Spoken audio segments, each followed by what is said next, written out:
اعوذ باللہ من الشیطان الرجیم، بسم اللہ الرحمن الرحیم۔ آپ صلی اللہ علیہ وسلم کی پرورش۔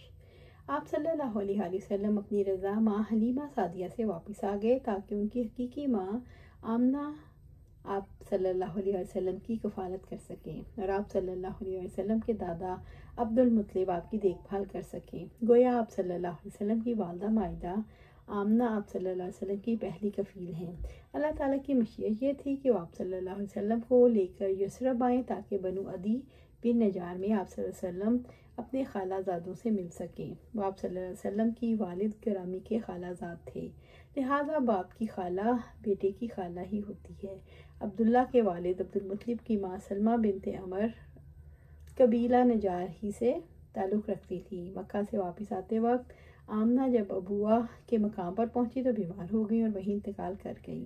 محمد صلی اللہ علیہ وسلم ابھی تک ایک نوخیز لڑکے ہی تھے، چنانچہ انہیں آپ صلی اللہ علیہ وسلم کے والد گرامی کی خادمہ ام ایمن برکت اپنے ساتھ لے کر آئیں۔ آپ زید بن حارثہ رضی اللہ تعالیٰ عنہ کے بیٹے اسامہ رضی اللہ تعالیٰ عنہ کی ماں ہیں۔ زید رضی اللہ تعالیٰ عنہ آپ صلی اللہ علیہ وسلم کے غلام تھے اور اسامہ رضی اللہ تعالیٰ عنہ آپ صلی اللہ علیہ وسلم کے محبوب ہیں۔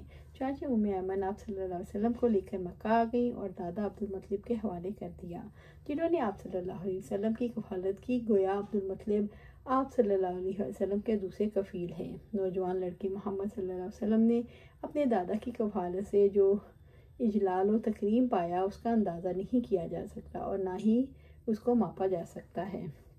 آپ صلی اللہ علیہ وسلم کے رحم دل کفیل اور باوقار دادا کی وفات کے وقت آپ صلی اللہ علیہ وسلم کی عمر مبارک 8 سال تھی۔ عبد المطلب کی خصوصی وصیت کے مطابق آپ صلی اللہ علیہ وسلم کی پرورش ابو طالب نے کرنا تھی، جو آپ صلی اللہ علیہ وسلم کے والد گرامی کے سگے بھائی تھے۔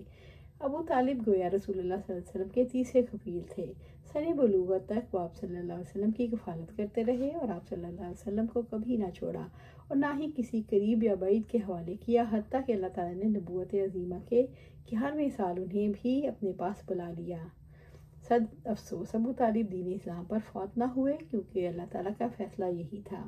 وہ غیر مسلم ہی فوت ہو گئے اور اللہ تعالیٰ کے فیصلے کو کوئی شخص رد نہیں کر سکتا۔ اسباق اور نتائج سیرت محترمہ کی اس گوشے میں یہ اسباق اور نتائج ہیں۔ آپ صلی اللہ علیہ وسلم کے یتیم ہونے کا بیان ہے، کیونکہ ابھی آپ صلی اللہ علیہ وسلم حمل میں تھے کہ والد گرامی کا وصال ہو گیا اور آپ صلی اللہ علیہ وسلم کی والدہ مائدہ نے وفات پائی، حالانکہ ابھی آپ صلی اللہ علیہ وسلم کی عمر 6 سال تھی۔ قرآن کریم میں آتا ہے علم یجد کا یتیمن فآویٰ، کیا اس نے آپ کو یتیم پا کر ٹھکانہ نہیں دیا۔